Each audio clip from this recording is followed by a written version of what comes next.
Путин, как он говорил в свое время, когда его привели к власти, и его основная задача была это Чеченская республика. Кстати, Ельцин, когда его представлял в качестве своего преемника, и особенно до этого, до его назначения преемником, когда его назначали премьер-министром, он так и озвучил: это окончательное решение чеченского вопроса. Но все сложилось так, как проработано было с ФСБ внутренний раскол чеченского общества. Идеология привнесенного в чеченское общество идеология ваххабизма и идеология традиционного ислама. Вот на стороне традиционного ислама и оказался Кадыров-старший как муфтия. И вот он во многом способствовал тому, что многие чеченцы поддержали Кадырова вот в этот период. На фоне вот тех страшных событий, ковровых бомбардировок, бессудных казней, фильтрационных лагерей. И в этой ситуации появился человек, который говорил, что вот Россия поможет сегодня избавиться от религиозных оппонентов в Чечне. И Путин однажды так и сказал, буквально перед казнью Кадырова, старшего, когда уже было принято решение его ликвидировать, он уже в публичной сфере появилась запись, когда он подозвал Кадырова-младшего, тогдашнего вообще абсолютно ничем не приметного, кроме как он являлся сыном Кадырова и выделялся жестокостью, особой жестокостью по отношению к своим противникам. Вот он его подозвал и сказал, что береги себя, ты нам будешь нужен. Вот потом уже с восторгом, с восхищением Кадыров-младший об этом это и рассказывал в своем окружении, что вот Путин ему сказал то-то, то-то.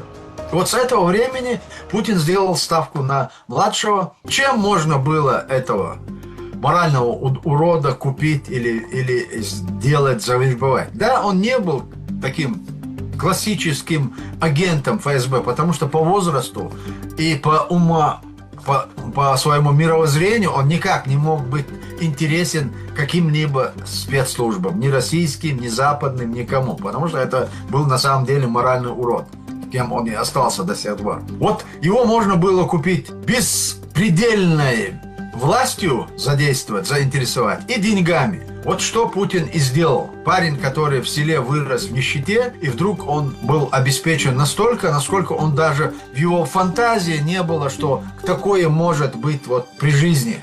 Путин сказал: делай все, что хочешь в Чечне, но проявляй лояльность мне, личную лояльность. Вот эти договоренности существуют. Рамзан Кадыров проявляет личную лояльность Путину, а Путин делает все, что необходимо для того, чтобы продлить вот этот преступный оккупационный режим на территории Чеченской Республики. Он просто моральный урод. Он продал свою честь, свое достоинство, он продал чеченский народ, он в принципе стал палачом собственного народа из-за тех вознаграждений, которые он получает. Каждый день Кадыров получает от Путина 1 миллиард с лишним рублей. Каждый день. И эти деньги расходуются абсолютно бесконтрольно со стороны кого бы то ни было.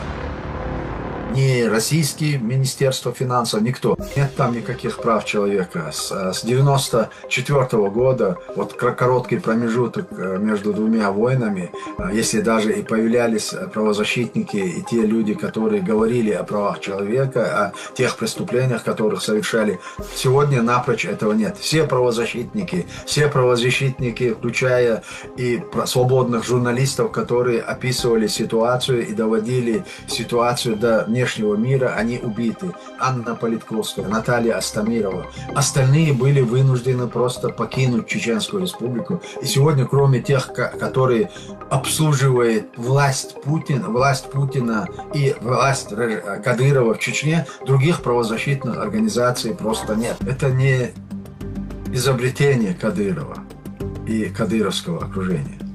Об этом еще в начале Второй русско-чеченской войны генеральный прокурор Устинов, он заявил, что необходимо использовать принцип коллективной ответственности. Казанцев, Трошев. Казанцев сказал, что чеченцы все от 10 до 60 лет, все террористы. Трошев сказал, что жены, сестры, родственницы всех боевиков, они все террористы. И вот этот принцип коллективной ответственности существует по сегодняшний день. Война в Украине в чеченском обществе очень непопулярна. Украинцы и чеченцы исконно имели очень дружеские и тесные связи, начиная еще с Голодомора и с Кавказской войны. Поэтому на настроениях людей это очень серьезно сказывается. Но в то же время, чтобы угодить и удовлетворить Путина, Кадыров обязан заниматься тем, чем он занимается. Они даже организовывают со всего постсоветского пространства, завозят людей, чтобы продемонстрировать количество участников, когда они заявляют, что 70 тысяч, 20 тысяч, 30 тысяч чеченских добровольцев, это, конечно, неправда. Это те люди, которых Кадыров собирает со всего постсоветского пространства, клеит на них бренд «Ахмат Сила» и отправляет как чеченцев. И таким образом, посылая людей, организовывая туда какие-то средства и силы, Кадыров демонстрирует свою личную лояльность Путину. Вот только лишь из-за этого. И второй мотив – это то, что он туда направляет людей, которых он считает опасными для своего режима, нелояльными ему, потенциальными противниками существующего режима. Сегодня весь Кавказ и все эти регионы, они являются дотационными, потому что им не дают развития. Вы знаете, что Чеченская республика, тогда Чечено-Ингушская республика, бытность Советского Союза, был мощным промышленным центром, где работали заводы, фабрики, десятки, тысячи, сотни. 3 МПЗ, которые работали на территории Чеченской Республики, союзного значения были заводы. Не только нефтеперерабатывающие, но и другие. И все это разрушено до основания.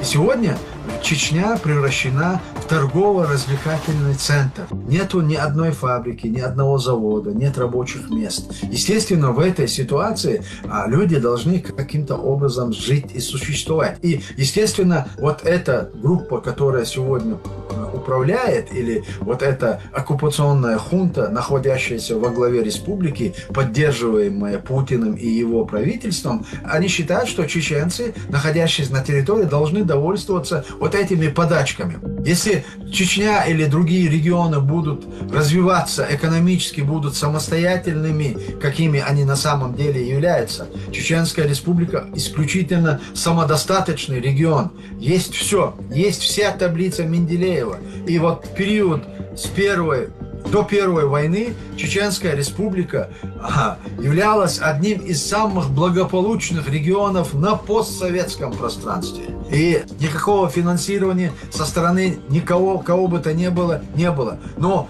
юг России приезжал в Чечню отовариваться автобусами. С пятницу на субботу выстраивались колонны машин, которые с России ехали в Чеченскую республику. Те программы, которые сейчас закладываются, чтобы изменить менталитет чеченцев, детей, которых подрастают, в этом отношении все работает. Но оно все оторвано от чеченских традиций и обычаев. Самая главная задача, то, что происходит сегодня, и то, что делает и марионеточные структуры оккупационного режима, и все, что направлено, оно направлено на то, чтобы разрушить устои чеченских традиций и обычаев. Вот разрушить и ассимилировать вот это поколение. Если ситуация в таком виде сохранится еще 10-15 лет, практически возможно, что чеченский язык вообще потеряется. Именно носителями языка основном являются те, которые проживают на территории Чеченской республики. Другая часть населения, которая находится в Западной Европе или в других регионах, других частях мира, они вынуждены адаптироваться к тем странам и государствам, интегрироваться. А язык — это в первую очередь элемент интеграции людей, которые находятся в разных странах. И поэтому для нас спасением и языка, и чеченской идентичности является Чеченская республика, пусть и оккупированная. И вот именно с этим борьба и ведется по разрушению вот исконных традиций, обычаев и устоев. Дело в том, что в чеченской культуре и в чеченском народе отношение к старшим, отношение младших к старшим, старших к младшим, сам быт и само общество, оно очень серьезно выделялось по сравнению со всеми регионами России и Российской империи еще в бытность в те времена, или даже до появления. Вы знаете, что чеченцы не пережили феодальный строй. Чеченцы и чеченцы гордились тем, что у них не было ни князей, ни царей, что это было общество равных. И, конечно, лидер нации, он определялся по принципу «первый среди равных». А вот то, что сегодня насаждается в Чечне, вот это раболепство, чинопочитательство и создание какой-то неприкосновенной элиты, имеющей неимоверные богатства и возможности, облаченные властью, безмерной властью, это все идет вразрез и нарушение чеченских традиций, чеченских обычаев. И это самый болезненный удар, который нанес Путин чеченцам и чеченскому обществу. Конечно, вот то показательное, что они говорят там, культура национальная, традиции и обычаи, их роль снижена до уровня черкесок и женских платьев, и танцев, массовых танцев, которые исполняют сегодня ансамбли, чеченские ансамбли, но они, опять-таки, даже эти танцы не имеют ничего общего с бытовыми традициями и с бытовыми танцами чеченского общества. Мы на самом деле самостоятельно попытались построить независимое государство в соответствии с Конституцией, которая была принята в 1992 году.